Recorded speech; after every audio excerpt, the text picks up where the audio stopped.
Nosso Senhor e Salvador Jesus Cristo, um feliz sábado nesta manhã. Estou preparando-me para ir à casa de oração, buscar a presença de Deus, aprender um pouco mais da palavra de Deus, porque é importante nós alcançarmos conhecimento. E eu vou falar neste momento um pouco sobre a morte de Jesus, já que estamos na Semana Santa, todos os dias eu tenho falado sobre este assunto. Eu pediria que você compartilhasse com outras pessoas. É muito interessante quando nós falamos sobre a morte de Cristo. O livro de Apocalipse diz que o Cordeiro que foi morto desde a fundação do mundo. Existe uma crença de que a morte de Jesus na cruz não estava no plano original de Deus. Na realidade, eu acho este assunto muito complexo e não é uma posição unânime dentro da esfera cristã. A morte de Jesus é vista como um ato fundamental da fé cristã, tanto para aqueles que acreditam que era parte de um plano divino para a redenção da humanidade, quanto para aqueles que veem a crucificação como um evento simplesmente histórico que aconteceu em circunstâncias específicas. Eu sou teólogo, eu tenho um bacharel em teologia, mestrado, doutorado e PhD, e, no entanto, a minha opinião é que tudo estava no plano de Deus. Quando a Bíblia fala o Cordeiro que foi morto desde a fundação do mundo, evidentemente no plano de Deus, na presciência de Deus, porque quando o homem pecou, o homem perdeu a comunhão com Deus, e Deus, ele tinha um propósito de restaurar o homem, o paraíso perdido, o homem perdido, porque como nós temos o livre-arbítrio, evidentemente, Adão e Eva, eles escolheram desobedecer. É uma questão muito polêmica, é uma questão muito difícil. Porém, quando nós vemos nas Escrituras, nós vemos detalhadamente o plano de Deus para que acontecesse realmente a morte de Cristo. E a questão da morte de Jesus ter sido parte de um plano divino ou um evento fortuito depende da interpretação individual da Bíblia e da teologia, depende da corrente teológica que a pessoa segue, mesmo da interpretação individual. Mas a visão que a morte de Jesus era parte do plano de Deus.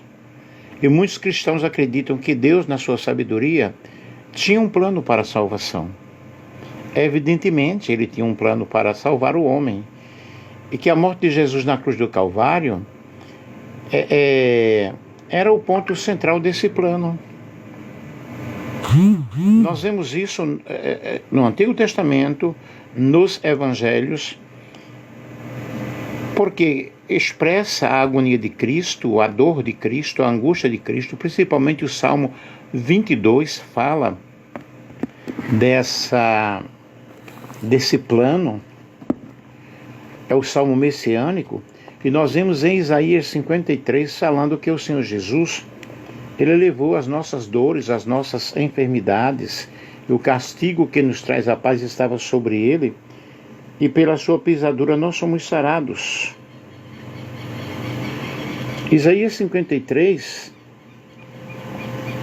fala: porque foi subindo como renovo perante ele, como raiz de uma terra seca, não tinha beleza nem formosura, e olhando nós para ele, não havia aparência nele para que o desejássemos. No versículo 4 diz que ele levou as nossas doenças, ele tomou sobre si as nossas doenças, as nossas enfermidades. Versículo 5 diz que ele foi ferido por causa das nossas transgressões. Versículo 7 diz que ele foi oprimido, afligido, mas não abriu a sua boca. E versículo 9, puseram sua sepultura com os ímpios e com o rico na sua morte, ainda que nunca cometeu cometeu injustiça. Versículo 10 de Isaías 53 fala: todavia ao Senhor lhe agradou moê-lo, fazendo-o enfermar. Quando a sua alma se puser por expiação do pecado, verá a sua posteridade, prolongará os seus dias, e o bom prazer do Senhor prosperará na sua mão. Versículo 11 fala que ele verá o fruto do seu trabalho. Eu creio piamente no plano da redenção, que o Pai executou o plano da redenção, o Pai planejou, o Filho executou, e o Espírito Santo está aí para convencer o homem do pecado, da justiça e do juízo. Essa visão, na realidade, que tinha um plano para a salvação da humanidade, é que a morte de Jesus na cruz era o ponto crucial, o ponto central. Essa visão argumenta que Jesus, sendo Filho de Deus, assumiu a forma humana. Jesus, ele veio para este mundo assumindo forma humana. Ele viveu o seu ministério pregando, ensinando, curando, libertando. Isaías capítulo 61 fala sobre a unção do Senhor na vida dele. Vejamos aqui. O Espírito do Senhor Jeová, o seu Deus, está sobre mim, porque o Senhor me ungiu para pregar boas novas aos mansos, enviou-me a restaurar os contritos de coração, a proclamar liberdade aos cativos, a abertura de prisão aos presos, a pregar o ano aceitável do Senhor e o dia da vingança do nosso Deus, a ordenar acerca dos tristes de Sião que se lhes dê glória em vez de cinza, óleo de gozo em vez de tristeza, vestes de louvor em vez de espírito angustiado. E aqui está o ministério de Jesus. Ele tomou forma humana, ele se esvaziou. Quando Isaías, capítulo 6, fala sobre o chamado de Isaías, e nós vemos em Isaías capítulo 6, quando diz: a quem enviarei, quem há de ir por nós? Eis-me aqui, envia-me a mim. E nós vemos aqui, na realidade, acredito eu, algo referente a Cristo, ao Senhor. E o que nós observamos desde o Velho Testamento ao Novo Testamento é o desenrolar de acontecimentos, símbolos, figuras, mostrando o sacrifício de Cristo lá no futuro. E a visão de que a morte de Cristo não era parte do plano de Deus, outros argumentam que a morte de Jesus foi um resultado da ação humana, da rejeição e a condenação por parte dos judeus e da atuação das autoridades romanas. Mas essa visão ela pode enfatizar que Jesus morreu por causa de suas palavras, de suas ações, que desafiaram as estruturas da época. Porque na realidade Jesus, ele veio trazer um novo pensamento. Eu diria uma nova visão, uma nova forma de encarar a vida. Porque tudo que as pessoas faziam, condenavam, Jesus, ele não condenava. Jesus, ele dizia: eu vim para salvar, eu não vim para julgar. Jesus, ele não fazia acepção de pessoas. Jesus era contra os fariseus, que atavam fardos tão pesados que eles mesmos, eles não podiam levar. E nós observamos ao longo das escrituras hebraicas a promessa de um Messias, que é claramente dada. Mas essas profecias messiânicas foram feitas centenas e centenas, milhares e milhares de vezes. E na verdade, de Gênesis a Malaquias, existem mais de 300 profecias específicas detalhando a vinda do Messias, detalhando a vinda do ungido do Senhor. E além de profecias detalhadas, o seu nascimento profetizado em Belém, da tribo de Judá, sua linhagem, rei de Davi, sua vida sem pecado, sua obra expiatória pelos pecados do povo, a morte e a ressurreição do Messias judaico foram igualmente bem documentadas nas Escrituras hebraicas. Das profecias mais conhecidas que nós vemos na Bíblia, ou nas Escrituras, relativas à morte do Messias, o Salmo 22 e Isaías 53 enfatizam muito bem, destacam muito bem, mostram muito bem.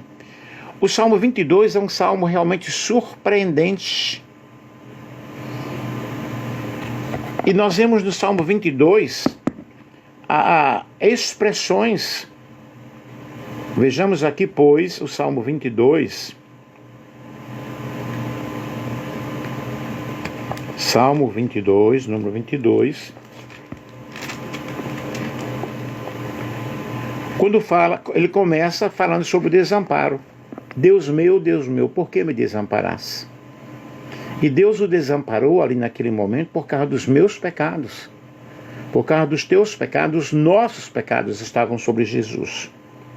Deus meu, por que me desamparaste? Por que te alongas do meu auxílio e das palavras do meu bramido?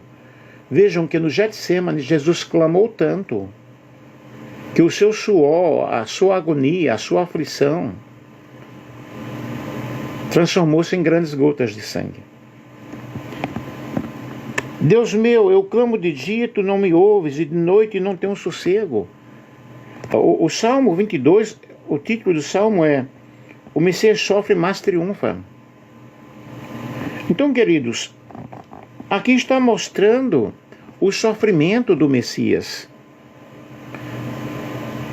O versículo 7 fala: todos os que me veem zombam de mim. Ele foi zombado. Confiou no Senhor que eu livre. Houve essas expressões ali no Novo Testamento. E vai falando sobre os sofrimentos do Senhor. Logo, este salmo, no versículo 18, falam: repartem entre si as minhas vestes, lançam sorte sobre a minha roupa. E isto aconteceu. Deixa eu ver mais. Então declararei o teu nome aos meus irmãos, louvar-te-ão no meio da congregação. O nome dele foi declarado, foi exaltado. Vários versículos. Deixa eu ver mais aqui alguma coisa.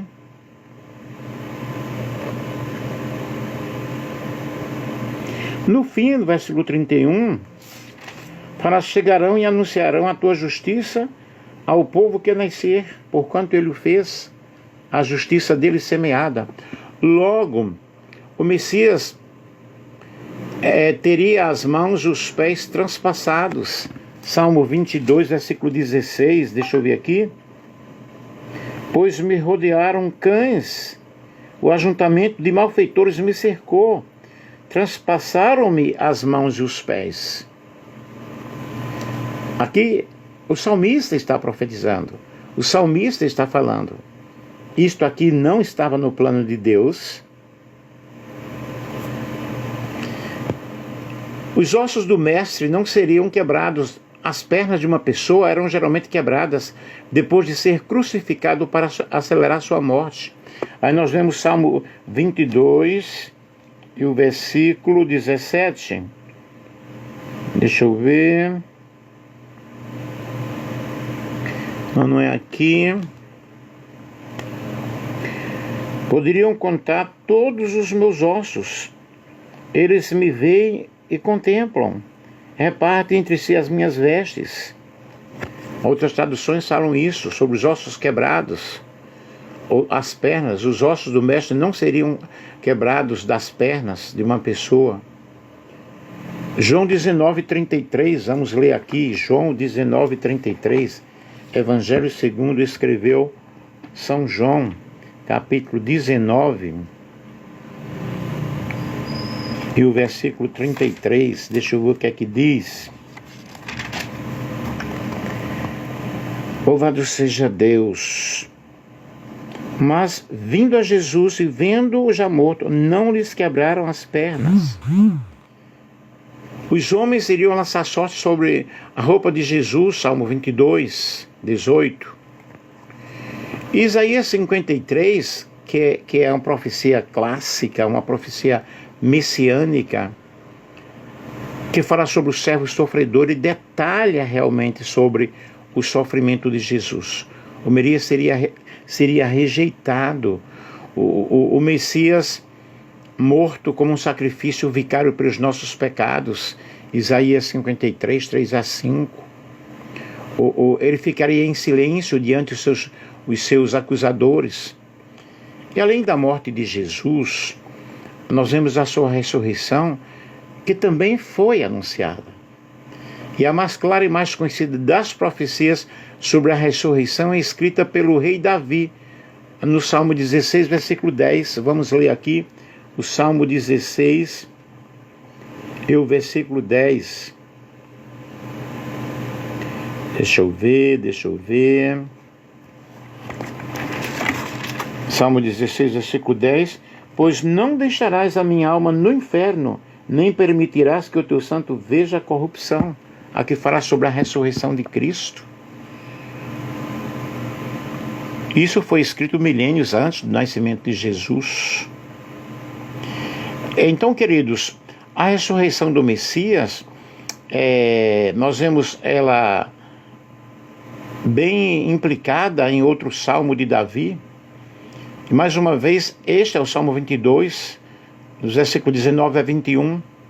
O Salvador sofredor ora por libertação. E por aí vai. Cada aspecto do nascimento de Jesus, da vida, da morte, da ressurreição, do ministério dele, do que ele fez, o que ele passou, o que ele presenciou, está nas Escrituras. Os profetas falaram, predizeram, falaram, anunciaram. Logo, eu creio piamente no plano de Deus para a salvação da humanidade através de Jesus. Esse plano estava na presciência de Deus. O plano de salvação. Deixa eu ver se eu vejo alguma coisa assim aqui. O plano da salvação da humanidade em Deus. Logo, o plano da salvação em Deus é o conjunto de eventos, de ações que Deus tomou para redimir a humanidade do pecado, para restaurar a humanidade, para restaurar a comunhão, evidentemente o ser humano. Esse plano foi centrado em Cristo, que morreu na cruz do Calvário. E o plano da salvação é, na realidade, a plenitude do Evangelho de Jesus, cujo objetivo é proporcionar a imortalidade e a vida eterna ao homem, que inclui a criação, a queda, a expiação, juntamente com todas as doutrinas e ordenanças reveladas por Deus. Eu vejo o plano da salvação oriunda de Deus. E à medida que nós vamos compreendendo o plano da salvação, a nossa fé em Cristo ela vai aumentando, que é a plenitude do Evangelho. Nós vemos aí, esse plano torna-se possível para a humanidade, quando na realidade já começa com a encarnação, chegando até a ressurreição. E a vitória final com a vinda de Cristo, para levar o seu povo, para levar a sua igreja. Porquanto o plano da salvação foi estabelecido por nosso Deus. Você já pensou em sua vida, de onde você veio? Por que você está aqui? Para onde nós iremos depois desta vida? Isso é necessário nós pensarmos, queridos. E o plano da salvação de Deus, nós temos, vou repetir, a criação, a queda e a expiação. Deus criou o mundo, Deus criou o universo. Porém o Cordeiro foi morto, segundo o Apocalipse, antes da fundação do mundo.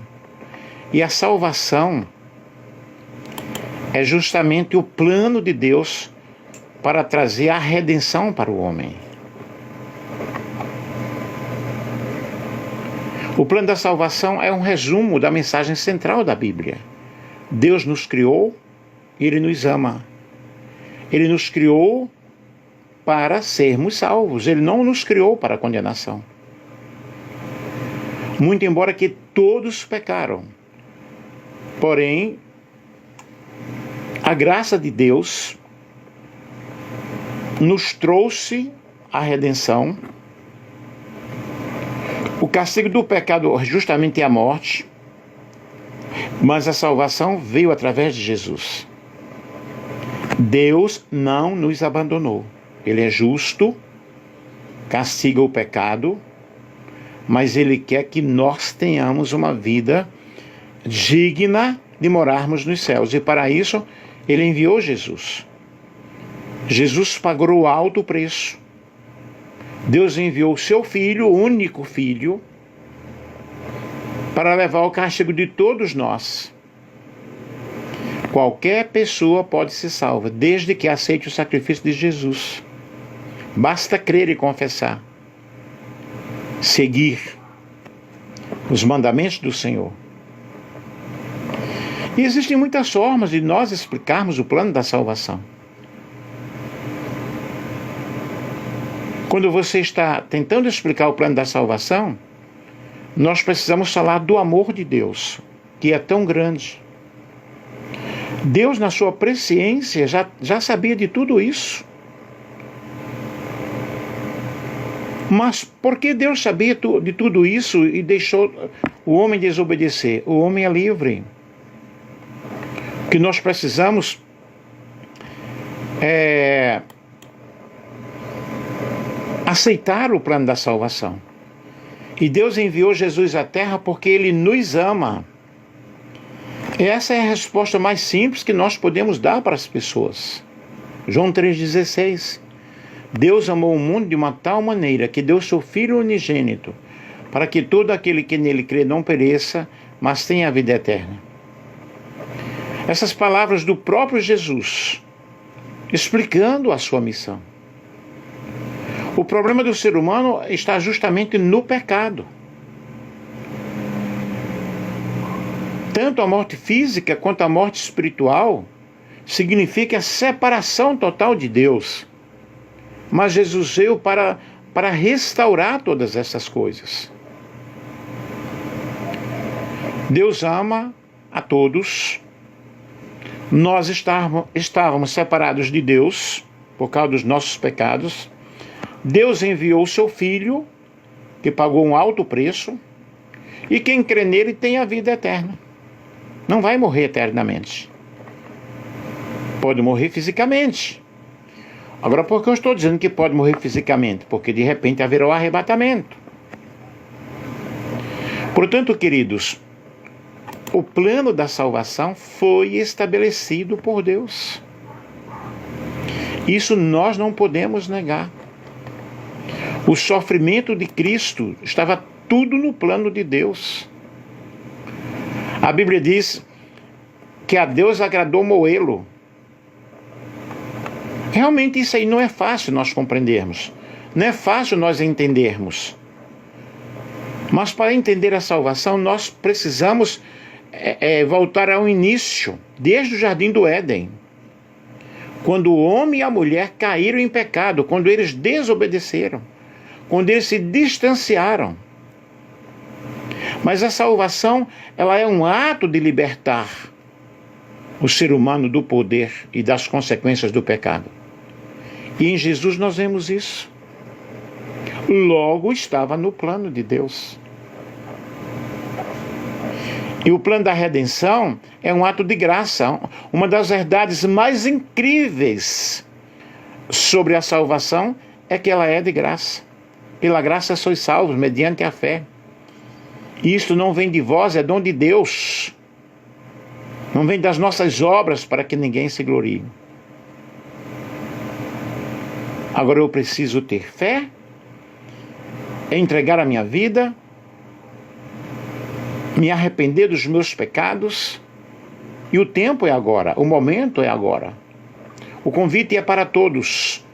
Vinde a mim todos vós que estáis cansados e oprimidos, eu vos aliviarei. Portanto, queridos, o plano da redenção estava sim no coração de Deus. O plano para a salvação da humanidade, o plano para a salvação do homem. Isto não resta dúvida, eu não tenho dúvida quanto a isso. E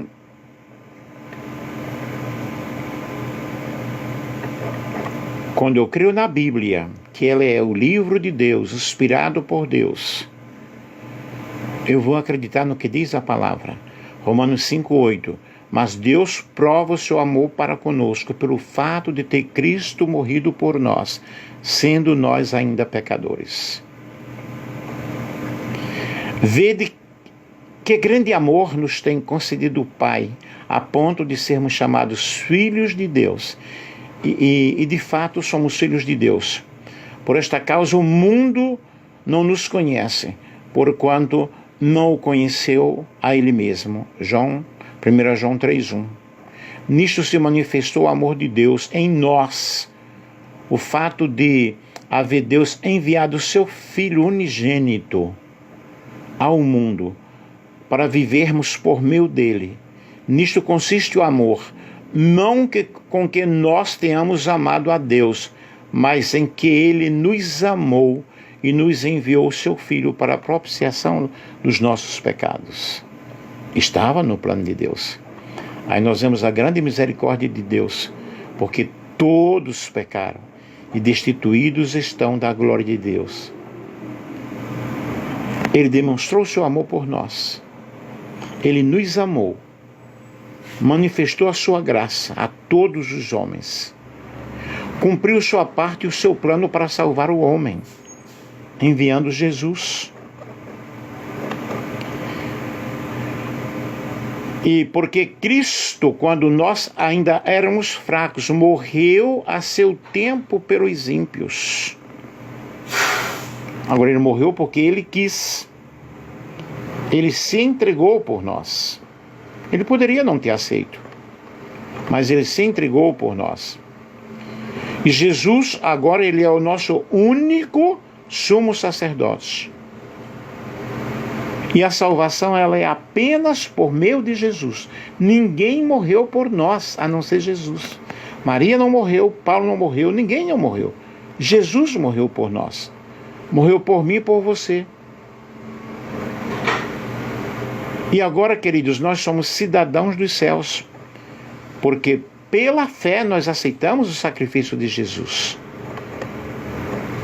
Se ainda você não aceitou a Cristo como teu Senhor, como teu Salvador, procure fazer isto nesta manhã, nesta Semana Santa ainda. Arrependa-se dos seus pecados. Confesse os seus pecados. Entenda o plano da salvação. Plano elaborado por Deus. Não é simplesmente pela presença de Deus. Não, Deus elaborou o plano da salvação. Jesus morreu em morte de cruz.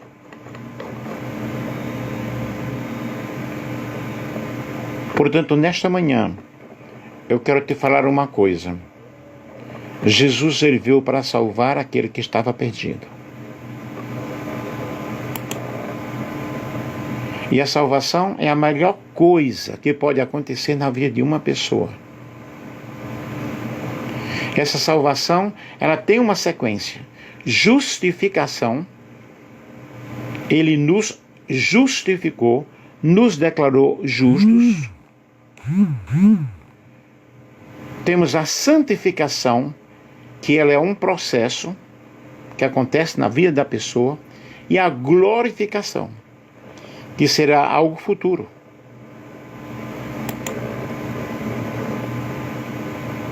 E nós precisamos da fé em Cristo para aceitar a salvação, e a salvação é para todos, para todas as pessoas. Agora, nem todos serão salvos. Por quê? Porque não vão aceitar Jesus, não vão crer, não vão querer, não vão seguir a Cristo. E a base da nossa salvação, queridos, terminando aqui, a fé em Jesus é a primeira base para a certeza da nossa salvação. Todas as demais provas são evidências consequentes dessa fé.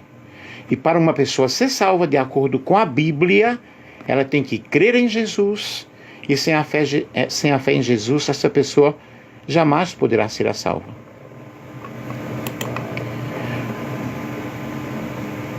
O pilar da eleição de Deus, e todos nós somos escolhidos, fomos escolhidos por Ele.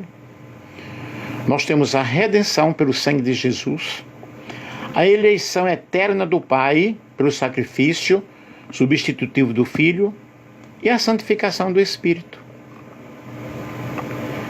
É o que nós necessitamos nesta manhã. Jesus afirmou que o único caminho para a salvação é que ela é um dom de Deus. E a salvação é para aqueles que se arrependem de seus pecados e aquele que crê nele como Salvador. Portanto, creia nesta manhã, aceite o plano da salvação, siga ao Senhor Jesus Cristo e você vai herdar o reino dos céus. Amém? Tendo o novo nascimento através de Cristo Jesus. Que nesta manhã de sábado, Deus possa nos abençoar de uma forma maravilhosa. Aceite o plano da salvação.